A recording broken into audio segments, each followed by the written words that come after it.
Është koha për intervistën e ditës. Në studio veç më ka mbërritur gjykatës si kushtetues Osman Kadriu. Zoti Kadriu, mirë se erdhët në Alsat. Mirë se gjithëm, mirë dita për ju, mirë dita për të gjitha teleshqyqyesët.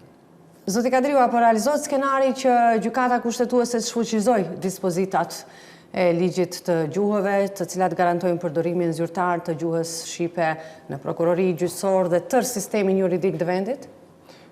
Po shikoni, është fakt se çështja e gjuhës shqipe edhe e ligjit për përdorimin e gjuhëve ka qenë aktual, është edhe tash aktual, edhe sipas mendimit do të jetë aktual edhe në të ardhmen, sidomos nëse gjykata kushtetuese në fund në vendimin e saj përfundimtar dhe me shumicë votash sjell vendim për abrogimin e disa dispozitave, sidomos ato që janë të rëndësishme dhe kyçe.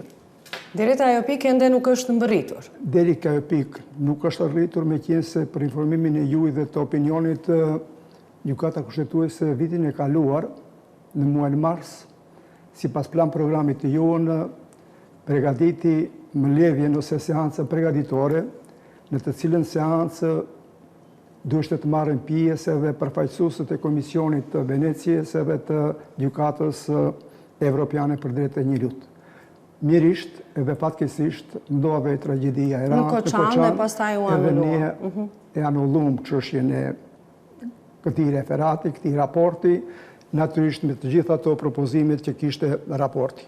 Ndërkohë, për informimin e juaj, gjykatësia referuese, e cila ishte edhe gjykatës raportues për ligjin në fjalë, u shkarkua nga gjykata administrative me vendim të gjykatës administrative, kinse ka pas shkelje të procedurës nga ana e parlamentit dhe me atë u paraqit tash nevoja dhe problemi që të plotësohet gjykata kushtetuese, meqense kemi ne një qëndrim, një konkluzion jo në formë të shkruar, por me marrëveshje gojore, që t'jeni e gjithë përbërja.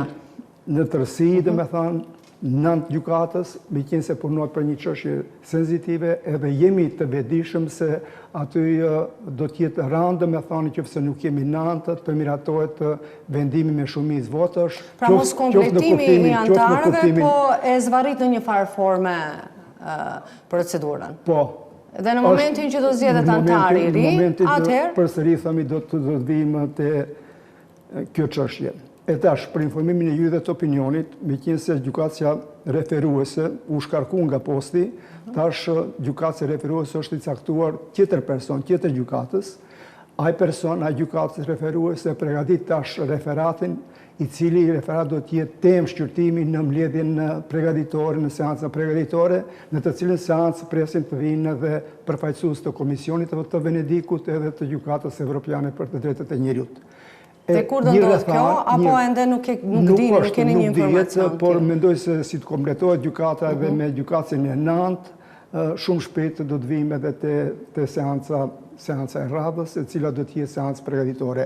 Është me rëndësi ta theksoj këtë çështje në seancës përgatitore, se plan programi jon ka qenë, edhe ideja ka qenë që e përkraj atë ide të ketë përfaqësues për çdo rast, meqense sidomos mendimi i Komisionit të Venedikut, të Venecijës, shumë keq përdoret edhe keq trajtohet në çarqet konkrete të shtetit. Atje thonë përveç të tjerave, dy çështje i trajtohen, kinse kur punohet sidomos për gjuhën shqipe dhe zbatimin e saj në procedurat gjyqësore, Komisioni i Venecijës nuk lejon.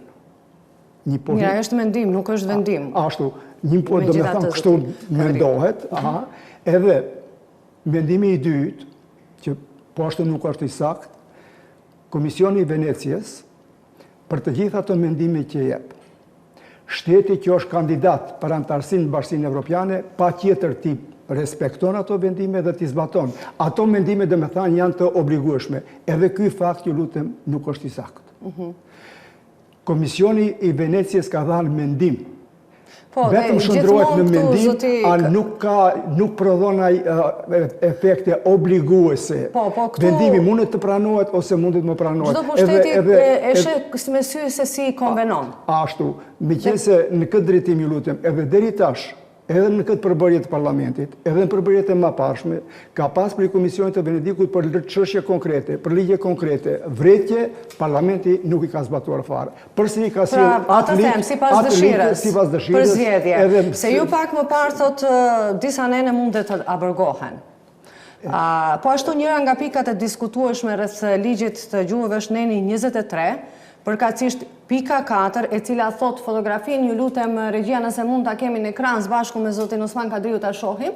Këtu e kemi, në afat prej një viti dispozitat e ligjeve tjera harmonizohen me dispozitat e këtij ligji, në rast të mos harmonizimit të dispozitave të këtij ligji me dispozitat gjyqësore të ligjit të tjetër, organet kanë për detyrë të zbatojnë dispozitat e këtij ligji. Këtu ju lutem lindte edhe problemi. Tu tregoj pse. Meqense sidomos, tash do me thonë përsëri i aktualizohet çështja e përdorimit të gjuhës shqipe si gjuhë zyrtare në procedurë gjyqësore. Edhe kjo kontestohet. Këtu tash nuk ka faj, ju lutemi gjykatës kushtetuese. Gjykata kushtetuese nuk ka sjell vendim, ndoshta nuk do të pranojë atë iniciativë ose atë pjesë të iniciativës. Këto problemi qëndron ju lutem te pushteti. Prandaj mendimi im edhe konkluzioni im, edhe opinioni im që e kam shprehur edhe deri tash në shumë emisione, gjuhën shqipe si gjuhë zyrtare e garanton kushtetuta, e konteston pushteti. Pse e konteston pushteti? Të kthehemi ke dispozitat ju që i lexuat. Ju lutem, pushteti, kur flas për pushtetin këtu mendoj për qeverinë dhe parlamentin, se qeveria i propozon ligjet, parlamenti i sjell, është dashur në afat prej një vjeti të sjell ligjet procedural.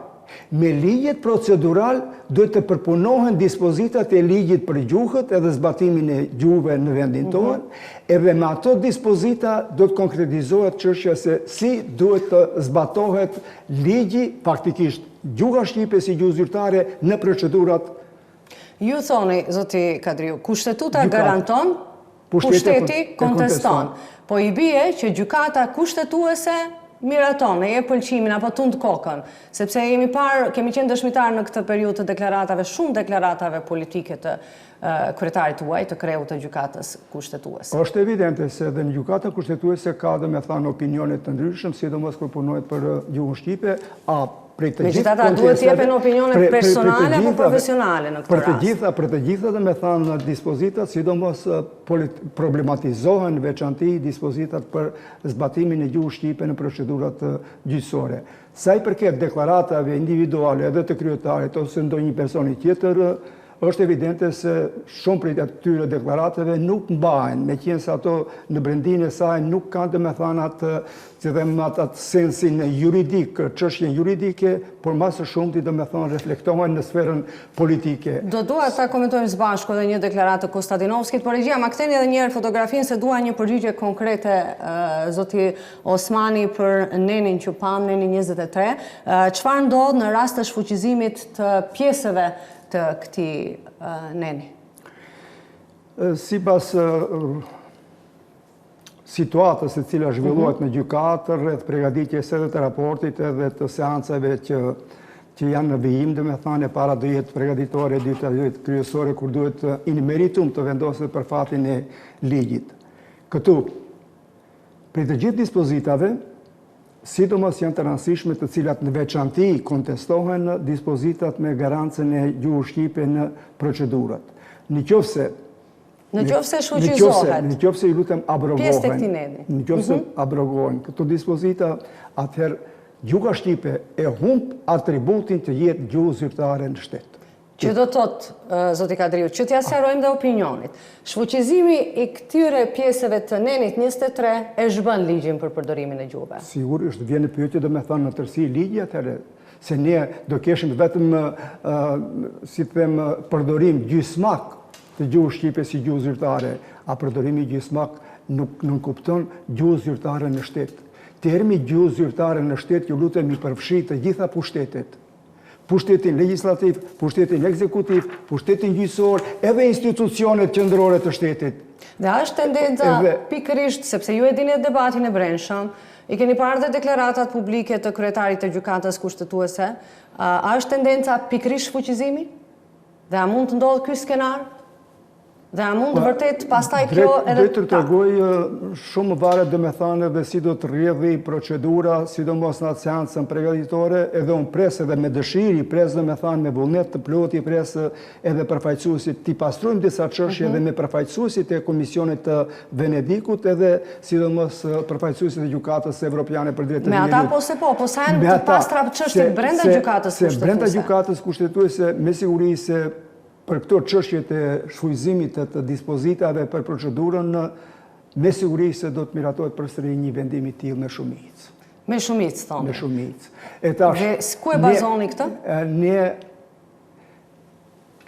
gjykatësit shqiptar, së bashku me kolegun përkatësi historike, kemi vu vërejtje edhe për 2-3 ligje më para, kur gjykata kushtetuese me shumicë të thjeshtë, pastër nacionale, vendos për abrogimin e të drejtave të etnikumeve jo shumicë në Maqedoni. Edhe ne thamë, ju lutem, ja këtu do me thënë u përqendruam dhe prandaj i morëm ata hapa për çështjen e gjuhës që të mos miratohet edhe të mos bëhet seanca.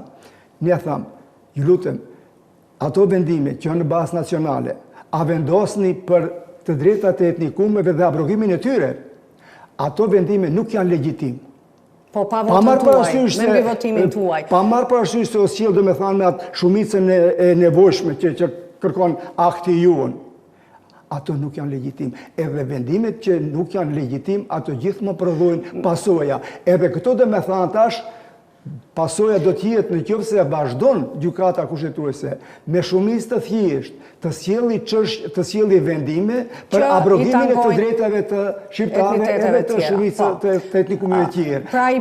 Atëherë do të vjen pyetje vallë, a mundet edhe a do mund gjykata të vazhdojë në atë mënyrë ose jo. Atëherë do të ketë keqësim të marrëdhënieve, a nuk mbyllet gjykata, siç deklaron kolegu Darku, se në qoftë se vendoset badenteri në gjykata kushtetuese, atëherë lirisht ne mundi ta mbyllim, t'i vëmë çelësin. E kundërta, çelësit do t'i vendohet në qoftë se gjykata kushtetuese vendos në mënyrë siç i ka vendosur për disa çështje konkrete. Doja prapë të them, edhe antarët e tjerë të gjykatës kushtetuese, këtu ju përjashtoj ju, që thatë pak më parë se jeni bivotuar në shumë raste, ndajnë qëndrimin e njëjtë me kreun e tyre, pra me Konstantinovskin, sepse pikërisht për këtë nena i në një deklarat tha se një student i vitit parë, po e citoj, në drejtësi mund përgjigjet në pyetjen, ashtë kjo dispozit pra e nenit 23 është kushtetuese. Sipas Konstantinovskit nuk është kushtetuese dhe vetë pyet vetë përgjigjet pse nuk është kushtetuese, sepse atëherë ky ligj është kustetut, nuk është ligj, sepse suspendon ligje që votohen me 2/3 ligje më të fuqishme se sa ai i gjuhëve. Me këto deklarata politike gjithnjë do thoja, Konstantinovski veç më paralajmëron se cili do të jetë fati i ligjit të gjuhëve. Po drejtë t'rregoj duhet të pritet prapë të kalojë edhe seanca përgatitore dhe kryesore. Mendoj se të gjitha ato konteste nuk do të kalojnë ashtu siç i kërkohet, por çështja e zbatimit të gjuhës shqipe në procedurat me siguri do të hasë në problem serioz. Edhe aty me siguri përsëri do të dahen votat. Dhe përsëri do ju pyes, nëse kjo ndodh, çfarë ndodh me ligjin e gjuhëve? Tash vim në një tjetër situatë, ja do të tregoj. Në qoftë se ju lutem me abrogimin e këtyre dispozitave, vjen në pyetje dhe vetë ligji, zbatimi i tij, faktikisht mos zbatimi i tij. Ai nuk do të prodhon efekte juridike në bazë të asaj se çka ka qenë synimi i miratimit të ligjit nga ana e ligjdhënësit. Tash ju lutem, topi do të hudhet te dy pushtete të tjera. Cilat janë ato? E domosdoshme do të jetë që subjekti politik shqiptar, edhe në pozitë edhe në opozitë, të bëjmë presion që të hapet kushtetuta. Për hapjen e kushtetutës, për çeljen e kushtetutës, 5 çështje duhet të rregullohen, që mos i kemi ne këta probleme që i kemi tash. Po njëherë i bie që ata të ndalojnë shfuqizimin e neneve të ligjit për gjuhëve, pastaj të hapin kushtetutën. Njëherë të zgjidhin problemet aktuale dhe pastaj të zgjidhin problemet njëherë për gjithmonë. Gjykata kushtetuese me shumicë vendos domethënë se ligji në këta dispozita nuk është me kushtetutë, tash ligjidhansi që ta vuajë domethënë që me kushtetutë, përsëri ai duhet domethënë të thirret në dispozita të reja të kushtetues. Ato duhet t'i sjelli. Ato dispozita, 5 çështje që janë të rëndësishme, që kanë lidhje drejt përgjithësisht edhe me çështjen e gjuhës shqipe dhe përdorimin e saj si gjuhë zyrtare. Në 1, përqindja hiqet. Në kushtetutë hiqet përqindja. Po gjithë kanë dhënë atë premtim, po askush s'ka bërë asgjë në atë drejtim. Të rregullohet se për këto çështje gjykata kushtetuese të mos sjell vendim me shumicë të thjeshtë, po të parashikohet një shumicë cilësore, shumë cilësore, që të mos ketë domethënë, që të mos më kesh përdorur majorizimi i etnikumeve të tjerë, përfaqësuesve të tyre. Në 3, në preambullin e kushtetutës patjetër të vendoset çështja se subjekti se shqiptarët në Maqedoni janë shtetformues. Edhe një çështje tjetër që shumë na bën probleme, ju lutem, në praktikë, në preambull definohet shqiptarët pjesë e popullit. Siç i përmesin edhe gjithë etnikumet tjerë, pjesë e popullit, kjo i lutem aludon në një situatë shumë edhe një testë shumë të rrezikshme që flet se ne si pjesë e popullit, do me thanë, rastisht kemi ndodhur dhe jetuar në Maqedoni, kiraxhime që janë këto, se kemi dalë për një shteti tjetër, e kemi gabuar rrugën, jemi fut në Maqedoni dhe këtu jetuam. Ne nuk kemi këtu kiraxhi, edhe nuk kemi pjesë e popullit, ne jemi vendas këtu ne, të lindur këtu. Së bashku me kombin Maqedonës. Megjithatë, zoti Kadriu, po kemi politikën gojën plot për 20%-shin, për zëvendësimin me shqiptare, por në atë drejtim shohim që s'ka pasur asnjë nismë konkrete. Kështu që i mbetet politikës t'jetë më syçel në këtë rast i bie. Rrugdalje ka, edhe pse tash flasim për çështje politike, unë jem jurist. Po kur Konstantinovski bën politikë, atëherë i bie pse gjithë mund të bëni, gjithë antarët mund të bëni. Nëse subjekti politik shqiptar me kamgullje kërkon që këto çështje patjetër të rregullohen me kushtetutë, edhe të cilit kushtetuta, nëse pushteti Maqedonas nuk e pranon, këta duhet të mendohen për veprimet e matuteshme. Duhet të mendohen. Nëse këto mendohen shumë mirë për veprimet e matuteshme, atëherë do të obligohet pjesa bloku Maqedonas që t'i aprovoj edhe t'i pranoj kërkesat legjitime dhe kushtetuese për shqiptarët në Maqedoni. Zoti Kadriu, faleminderit që sonte ishit në Alsat. Ju lutem.